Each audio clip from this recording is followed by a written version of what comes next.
and we're going to activate FSD beta, and we need to select the middle lane here to continue straight. Okay, pretty good job there.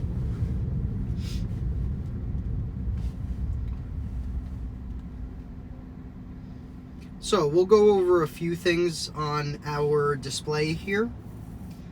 You'll notice our car is the only one that's blue. We can change that color. The color doesn't really mean anything. You'll notice that these other cars, however, are light gray, whereas this one is a darker gray. The dark gray indicates that the vehicle in front of us is labeled as the lead vehicle, the vehicle that we're following. A few other things, you'll notice that the brake lights are imaged. I'm trying to expand it so we can see a little better, right? And then when the light just turned green, they took their foot off the brake and their brake lights turned off on our screen. So that's a nice little feature that's supported. Turning signals are also supported. So if the person in front of us has their directional on, it could get imaged on our screen, as long as it's recognized.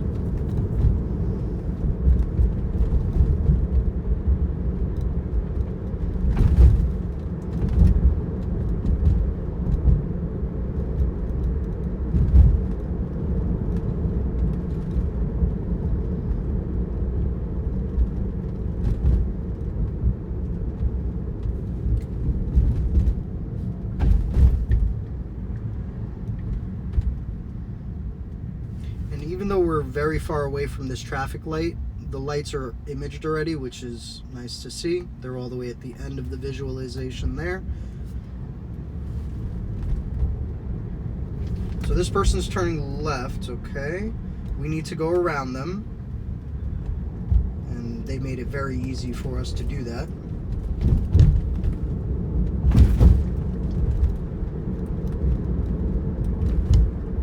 We have our first challenge of our drive coming up here. Although honestly, we've been hitting it consistently every time. It's a downhill, steep, and it's a blind curve as well.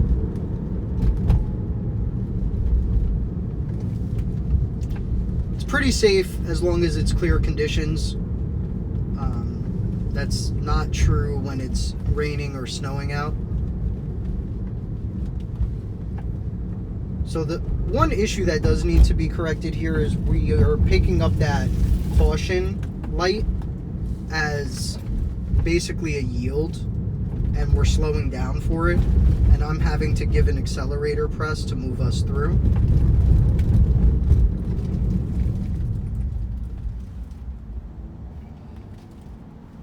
See, that was an example of a stale yellow that FSD beta did not want to take, and I allowed it to stop even though we're a little late.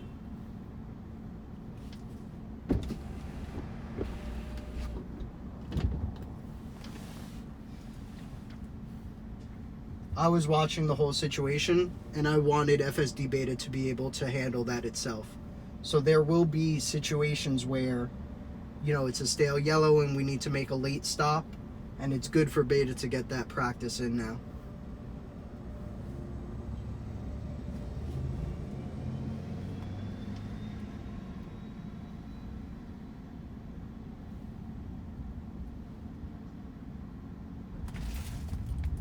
We need to select this left lane to continue straight, which then becomes the middle lane to continue straight,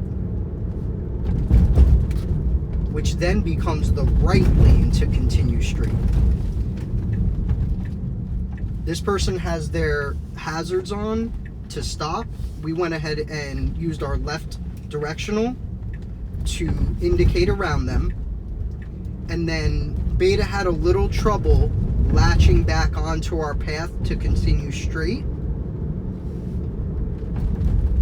but was able to do so without me disengaging. Now I had my hand here, if you noticed, which would have prevented us from being able to turn left.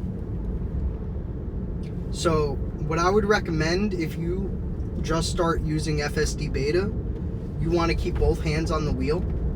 And what happens is, the moment the system is doing something that you want to correct, the correction happens when there's a disagreement between your hand placement and where FSD beta is turning your steering wheel. For instance, we're continuing straight right now. We're traveling straight.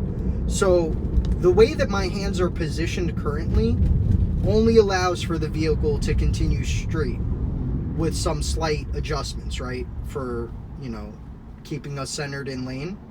If, for instance, FSD beta right now decided that it wanted to navigate around this stopped lane of traffic, it would immediately turn its steering wheel left and apply force to the accelerator. The disengagement would happen when my hands would prevent that steering wheel from turning. So it may sound like an obvious thing once I state it, but that's where the disengagement happens. So and that's why it's very important to keep your hands on the wheel. We need to select this right lane to continue straight, and then make our right turn.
There's a series of potholes on this road, continuing road work.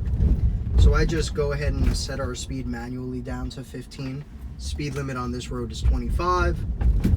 And then once we've cleared it, I usually set our speed back up, but we have to navigate around this Amazon truck with oncoming traffic. Very nice. That was perfect. That's exactly how I would have handled that.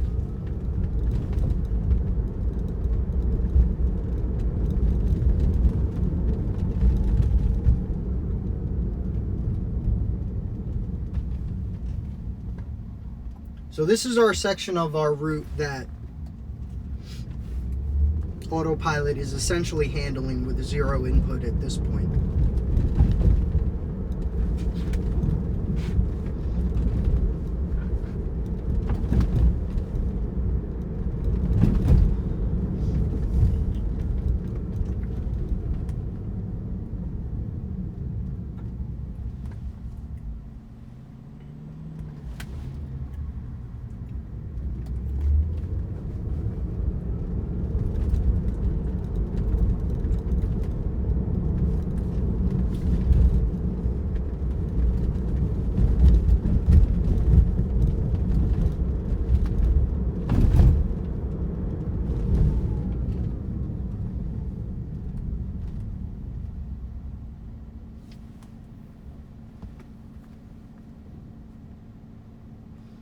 I would have slowed down preemptively around that curve because I know there's a chance for us to stop at this red light here. Whereas autopilot decided to keep the speed set at 28 which is a decent speed, and then was required to slow down a little bit more rapidly than I would have been required to, because I would have slowed down preemptively. So allowing beta to go through that whole process gives nice robust data for Tesla to look at and figure out how to code to avoid that in the future. So what just happened there was we had a pedestrian walking on our right hand side, and one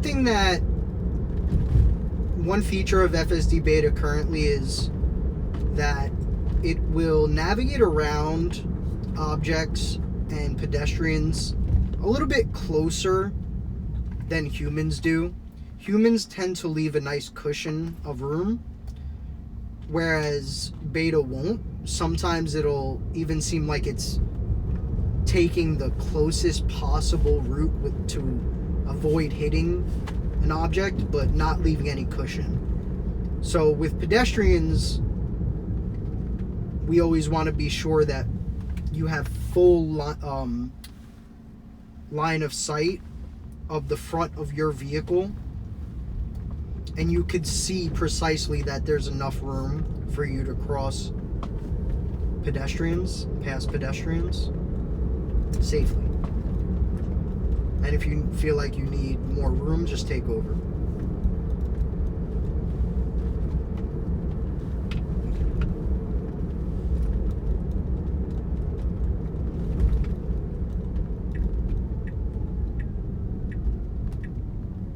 I'm thinking back to that yellow light that we stopped late for, and coming up to it, normally what I'll do is I'll provide a manual accelerator down, which slows our set speed, and will give beta, an extra half second of opportunity. Nice, we just steered away from those branches in the road. That was nice. Gives beta an extra split second to make a decision and stop for a light. And I remember I didn't do that in that instance, actually on purpose, because I wanted to see if beta was going to be able to slow down in time, or if it was going to try to go through this stale yellow. And it decided to stop, even though it stopped a little late. I was okay with it. We didn't block the crosswalk, so everything was fine.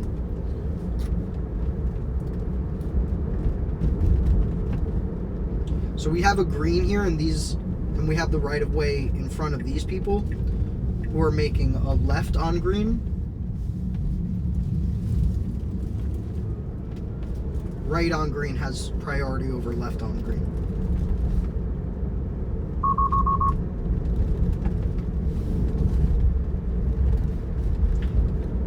That's a situation where that vehicle is turning onto an on-ramp, and I know that they will be getting out of our way, and beta actually labeled it as an FCW, a forward collision warning. That's what that noise was, and that's why the car was labeled in red. So what I did was I kept some pressure on the accelerator and was only going to let up if that person had changed their mind, or if they needed more time or something like that.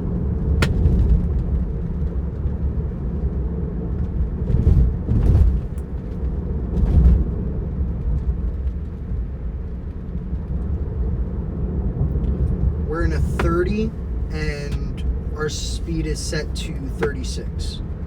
That allows us to travel at a nice steady 35. Because if you set it to 36, that's your maximum speed. So chances are you're going to be going somewhere like 35.5, 35.4, somewhere around there. All right, we have a yellow light.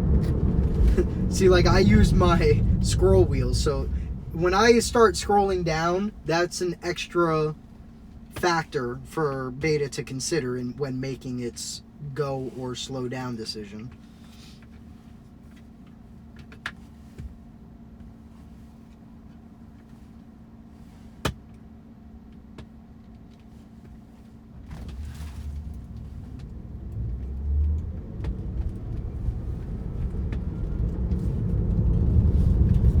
do want this steering wheel nag to go away, though. Especially for experienced users. I know when I need to have my hand on the wheel and when I don't.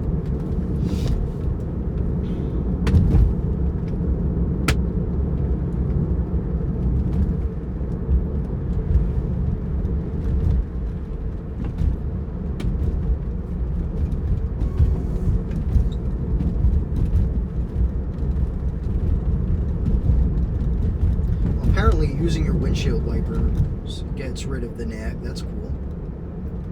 Surprised I haven't tried that yet.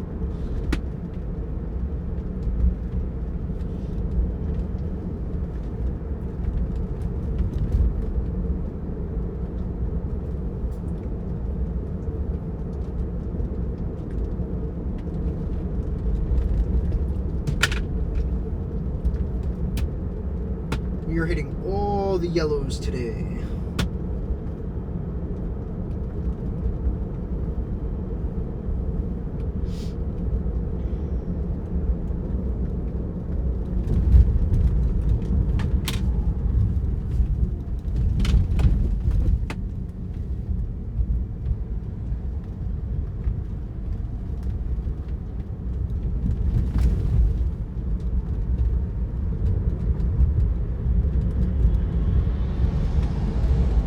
Brief. Welcome to New York, everybody.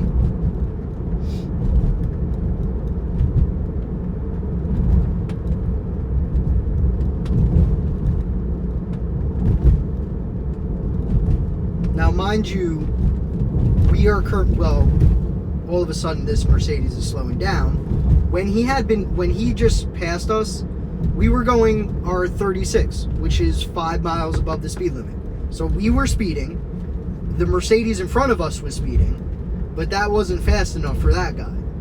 He wanted to cross the yellow line and then pass two vehicles so that he can do at least 50, 60 down this road. Okay?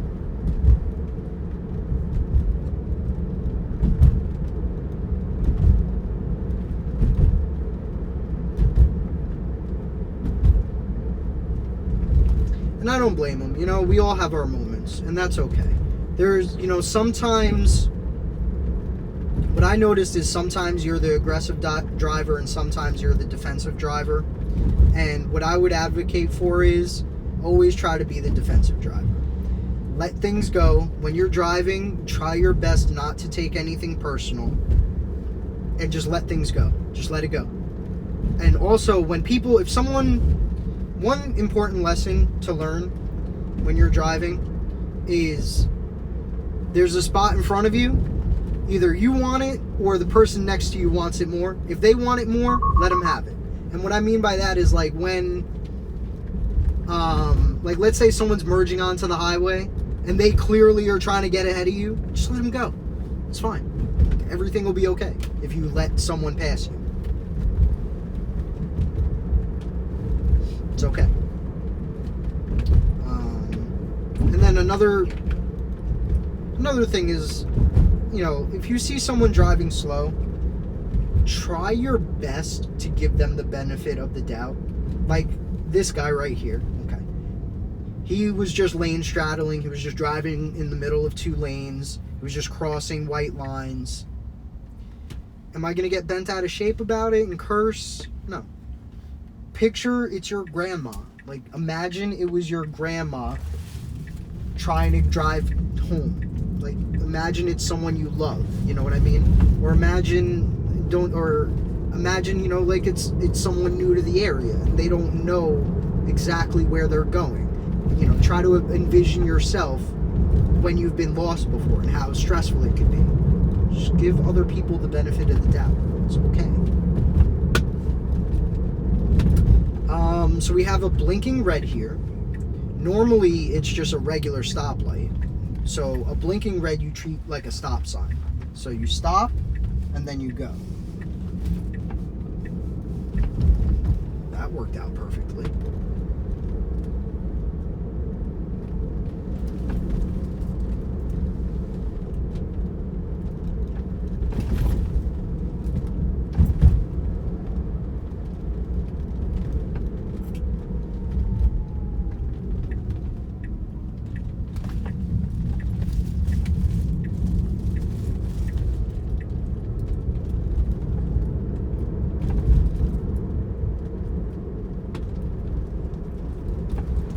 I would like to see a blinking red light at an intersection where we potentially have to yield for another car. That would be an interesting case for us to see. I feel like we would handle it fine. Because of the rule, Tesla decided, I feel like the fundamental thing we use to decide when to yield to someone else or not is their movement. So, for example, when you're stopped at a light, when two people stop at a light or at kind of at the same time or almost close to the same time, we're monitoring their car movement. How much, like, is their car still progressing forward? Has it come to a complete stop or not? So those are the things we would look for in a situation like a blinking red at a four-way stop, right? We would be able to handle it, I think. So we're going to set our speed to 30. We need to merge over 2 lanes here. And we just did it perfectly. That was very nice. What we want to see happen is basically both lanes to be done simultaneously. We don't want to get into the middle lane there just to have to then merge again into the left lane. I'm going to put my sunglasses.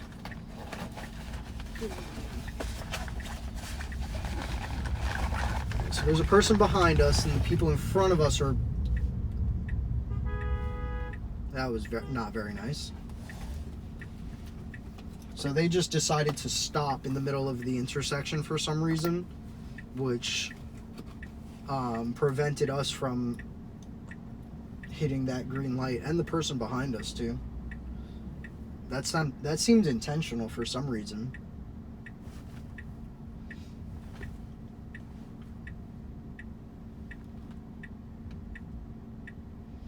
This is a nice intersection to watch the visualizations. We can detect a lot more than is pictured. If you notice, there's only a certain amount of space which is actually pictured in this grid here. But if you notice, we can detect cars before they enter it. See how far back we just detected that car? That's a unique thing that not a lot of testers show, I've noticed. Look how far we can detect these vehicles. And in front of us too. And then to the left here.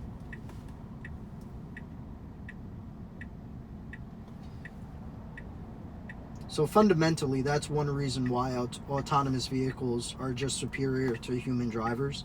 Because I have 8 cameras around this car, and they're looking in every direction at all times. And they don't have to blink, they don't have to sneeze, they don't have to yawn, they don't get distracted, they could focus on multiple things at the same time.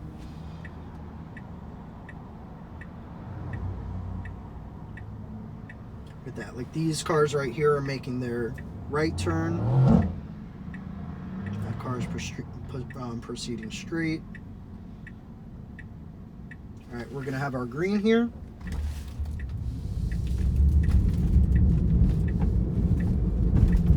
See, that was a little better. Did we notice that? For everyone who's been watching the previous videos, did we see how the improvement there? So what's been happening there is we need to center in between a single yellow and a single white, but the view of those lanes is obscured by this median. Sometimes beta will like to go make a turn too wide unless there's a reason not to. So that's a very wide street, and it doesn't see the lane markings to know to cut it short and then center in this lane until it's right in front of it. But if you notice, we were able to center in our lane better on that attempt than we have on previous ones. We'll make our right turn here.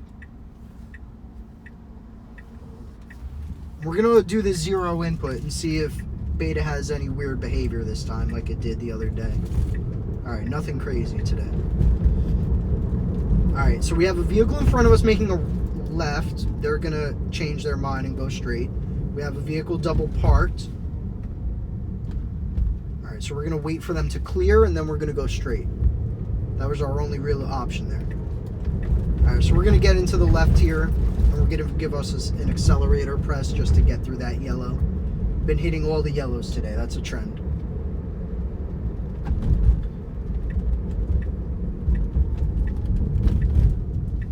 Alright, so we need to make this turn wide and then get into the right lane behind this Mustang. Very nice job. We make that turn look very easy at this point. Would love to see a Waymo do that one.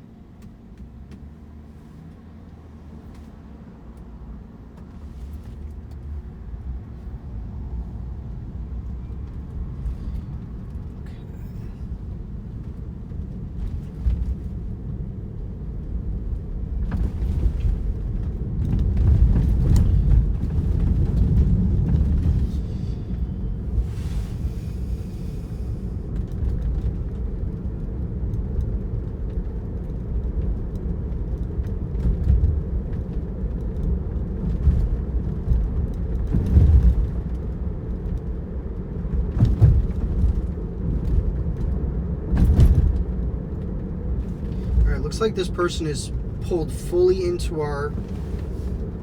Nice. That vehicle was pulled fully into our neutral zone, and we needed to navigate around them. And Beta did it.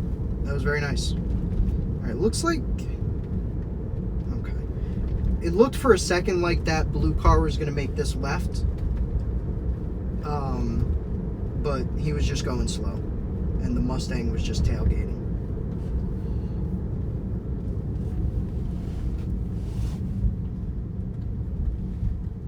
So we need to get into the right lane here to continue straight. And there's this left turning lane here, which people get very impatient for. Looks like no one's really going that way today. Got a Mercedes back there. I gave us a few accelerator presses there to get us through that weird intersection. And also our Mustang is not being a good lead vehicle right now for us. Alright, so we need to... Okay.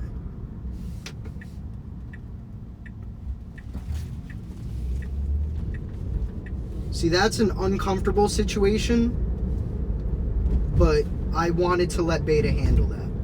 And it was able to. So the person behind us was stopped, and we needed to disconnect from...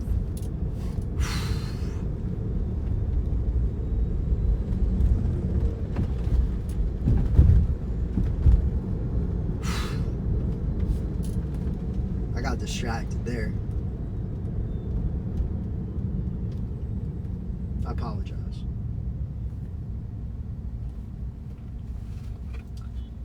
We needed to navigate around the stopped vehicle, okay? And Beta was hesitant to do so. We had a car behind us which was on top of us, and even though he was waiting for us to make our decision and go around, it made Beta a little extra antsy. I also put on our directional, which I know it's counterintuitive, but sometimes that can actually hurt when you're in the middle of a maneuver, because Beta has a certain logic that it's following, and then when you throw a directional into that, it kind of interferes with that. But it was able to recognize my directional as that I wanted to go left around the vehicle, and we made it happen.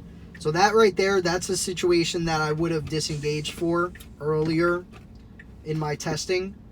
But as long as we're being safe and the people around us are being aware, it's okay to let Beta do its thing, right? All code is good code.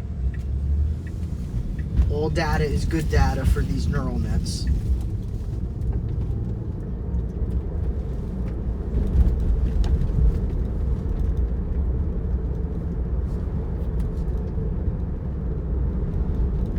Alright, well, we made it. We're going to allow FSD to pull us into our driveway.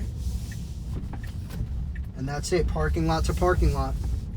For anyone who says autonomy isn't possible, it's here.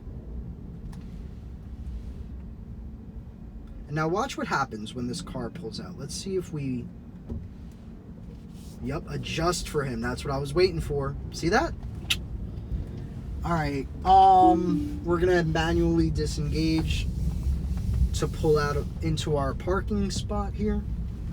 I hope everyone enjoyed the video. Stay tuned. Tomorrow, per request, we are doing a interesting drive where we'll go halfway down our route, and then we're going to use the navigation feature to choose a I'm feeling lucky.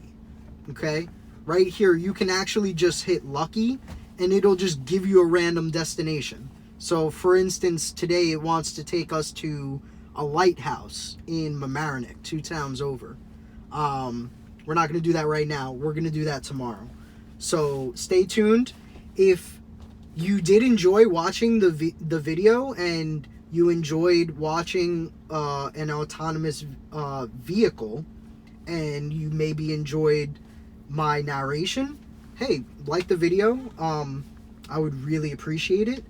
You could also, if you have any feedback for me, you could put that in the comments.